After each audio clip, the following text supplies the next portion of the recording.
तो थामा तो आप सबने देख ही ली होगी। अब हम आज थोड़ी सी बात करेंगे इसके पोस्ट क्रेडिट सीन पर और बात करेंगे फ्यूचर में आने वाली मैड डॉग हॉरर यूनिवर्स की फिल्मों पर और साथ ही बात करेंगे इस यूनिवर्स की कि ये यूनिवर्स कहां जाकर रुकने वाला है। अगर इस यूनिवर्स को आपको समझना है कायदे से तो आपको शुरू से इसकी फिल्मों को देखना पड़ेगा। एंड अब बात कर लेते हैं इस यूनिवर्स में इस मूवी के बारे में जो हमको दिखाया गया है। सबसे पहले मूवी के प्लॉट में हमको ये दिखाया जाता है कि माँ ने कैसे रक्त बीज को मारने के लिए बेताल को पैदा किया। मोरल ऑफ द स्टोरी, ये जितने भी हमको सरकटा, यक्षासन या जितने भी आने वाली फिल्मों के विलेन हैं ये सब रक्त बीज है और कहीं ना कहीं ये आखिर एंड तक जाते जाते ये माइथोलॉजिकल से ही कनेक्ट करेंगे अपने इस यूनिवर्स को। अब बात कर लेते हैं मूवी के सबसे मेन पॉइंट, सबसे हाईलाइट पॉइंट, भेड़िया वर्सेस वैम्पायर। देखो इस मूवी में जो भेड़िया का कैमियो यानी कि वरुण धवन का हमको कैमियो देखने को मिला है उसको आलतू फालतू में तो बिल्कुल मत लेना। बहुत इंपॉर्टेंट कैमियो था इस मूवी के लिए वरुण धवन का। वो सिर्फ कैमियो नहीं था, वो आगे यूनिवर्स में कैसे इनका सेट होगा सब मामला उसके लिए था उसका कैमियो इस मूवी में, जो कि हमें दो कैरेक्टर के थ्रू ये सारी बातें पता चलती हैं। एक जो इस मूवी में हमको एक कैरेक्टर कॉप का दिखाया गया, एक उसके थ्रू हमको पता चलता है। दूसरा मुंजिया में जो सत्यराज ने डॉक्टर का कैरेक्टर प्ले किया था वही इस मूवी में भी आपको दिखाए गए कैमियो के थ्रू, तो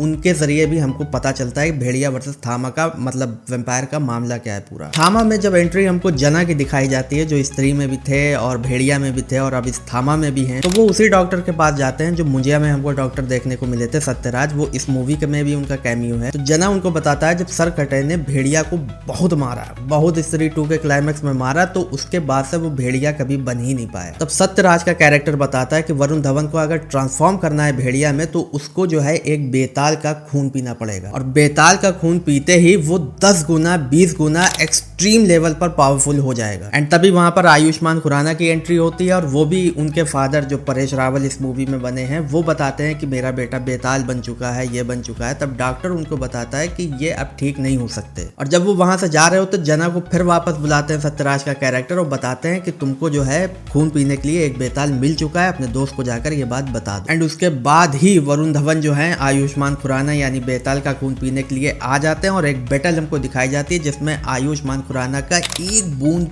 खून जो है पी लेते हैं वरुण धवन और अपने आप को एक्सट्रीम लेवल पर पावरफुल कर लेते हैं 10-20 गुना और एक वेयरवुल्फ में खुद को ट्रांसफॉर्म कर लेते हैं। एंड तब हमको एक कैरेक्टर जो कॉप का दिखाया गया है इस थामा मूवी में उसके थ्रू हमको ये पता चलता है कि भेड़िया और बेताल की फाइट परसों से चलती चली आ रही है, मतलब इन दोनों के बीच बिल्कुल भी नहीं बनती। तो अगर भेड़िया को बेताल का एक खून भी बूंद पीने को मिल जाए तो वो 10 गुना पावरफुल हो जाता है और कहीं पूरा बेताल ही खाने को मिल जाए तो कितनी पावर उसकी बढ़ जाएगी इसका कोई अंदाजा नहीं लगाया जा सकता। तो अब भेड़िया पड़ चुका है पीछे आयुष्मान खुराना के। एंड फिर वहीं हमको पोस्ट क्रेडिट सीन में दिखाया जाता है कि यक्षासन यानी नवाज के कैरेक्टर को सरकटा उठा के लिए जाता है एंड में पोस्ट क्रेडिट सीन में। एंड तब आयुष्मान खुराना जो थामा बन चुके हैं उन्हीं टेरिटरी का एक बंदा बोलता है कि तुमको इससे लड़ने के लिए और ज्यादा ताकतवर होना पड़ेगा और वो आगे बताता है कि ताकतवर तुम ऐसे हो पाओगे तुमको भी भेड़िया का खून पीना पड़ेगा। एंड जिससे हमको ये पता चलता है कि भेड़िया वर्सेस वैम्पायर की बैटल कंटिन्यू होगी भेड़िया 2 में। यस,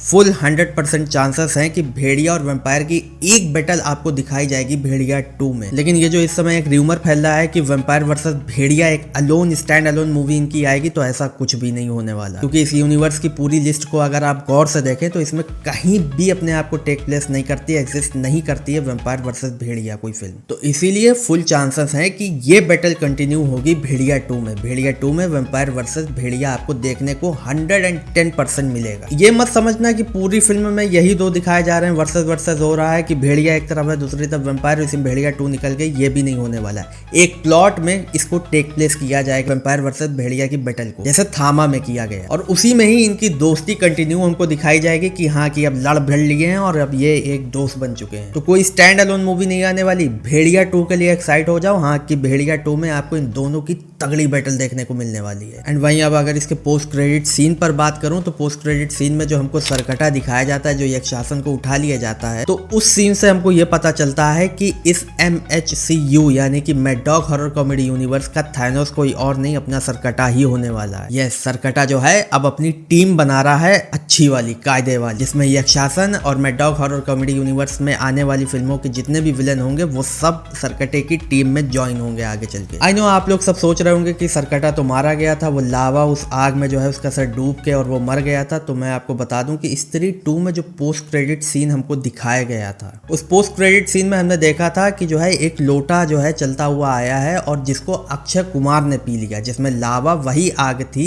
जिसमें सरकटा जो है डूब के मरा था। और वही पावर, वही एनर्जी अक्षय कुमार के अंदर हमको जाती हुई नजर आई थी कि हाँ अब अक्षय कुमार ही सरकटा हो चुके हैं। अब स्त्री 2 के पोस्ट क्रेडिट सीन में तो हमको दिखा दिया गया कि अब सरकटा अक्षय कुमार बन चुके हैं। अब ये कंफर्म नहीं है कि ये आगे चल के जो है रिटर्न अक्षय कुमार के ही साथ करेंगे या किसी और बड़े एक्टर को थैनोस बनाएंगे, क्योंकि वो पोस्ट क्रेडिट सीन हमको दिखाया तो जरूर गया लेकिन कंफर्म नहीं है कि सरकटा अक्षय कुमार ही होने वाले हैं आगे के लिए। सरकटा थैनोस है ये तो है, लेकिन सरकटे को ये एक जरूर बड़े एक्टर का चेहरा देंगे। हालांकि इन्होंने अक्षय कुमार का पोस्ट क्रेडिट सीन में स्त्री 2 में दिया था, लेकिन क्या कंफर्म है कि अक्षय कुमार का ही चेहरा ये लोग सरकटे को देने वाले हैं? अभी इस पर कोई कंफर्मेशन नहीं। कोई अदर एक्टर भी हो सकता है या फिर अक्षय कुमार ही रिटर्न कर सकते हैं, जो कि हमको पता चलेगा पहला महायुद्ध और दूसरा महायुद्ध में, जो इनकी लास्ट एवेंजर इन्फिनिटी और एवेंजर एंड गेम मूवी होने वाली है। इस यूनिवर्स में 2 फिल्में हैं, शक्तिशालिनी और छमुंडा करके, और इस यूनिवर्स में इन्हीं 2 फिल्मों के थ्रू जो है 2 न्यू एक्टर और अभी ऐड होंगे। शक्तिशालिनी में अनीत पड्डा ऐड होंगी, छमुंडा में देखते हैं कि ये कौन सा कैरेक्टर ऐड करेंगे, बाकी सब सीक्वल ही होने वाले हैं। तो 2 न्यू कैरेक्टर और यूनिवर्स में आने वाले हैं, उसके बाद सब कंफर्म हो जाएंगे कि हाँ ये एक्टर पहला महायुद्ध और दूसरा महायुद्ध में आपको देखने को मिलेंगे। एंड फिर इसकी लास्ट मूवी पहला महायुद्ध और दूसरा महायुद्ध में आपको एक तरफ जो है हमारे सुपर हीरो की टीम दिखाई जाएगी और दूसरी तरफ रक्त बीज यानी कि सरकटा उसकी टीम दिखाई जाएगी, और इन दोनों के बीच होगी तगड़ी बैटल। भाई ये यूनिवर्स अपने आप को एकदम हटकर और सबसे बेहतर साबित कर रहा है। फिलहाल इस वक्त इस यूनिवर्स के लिए तो मैं बहुत ज्यादा एक्साइटेड हो चुका हूँ। बाकी आप बताइए, आपने अभी तक थामा देखी कि नहीं देखी? जाओ देखो और इस यूनिवर्स की सारी मूवीज देखो क्योंकि सभी बेहतर हैं। हाँ थामा थोड़ी सी वीक थी लेकिन बट बेहतर थी। बाकी वीडियो देख लिए तो लाइक एंड सब्सक्राइब।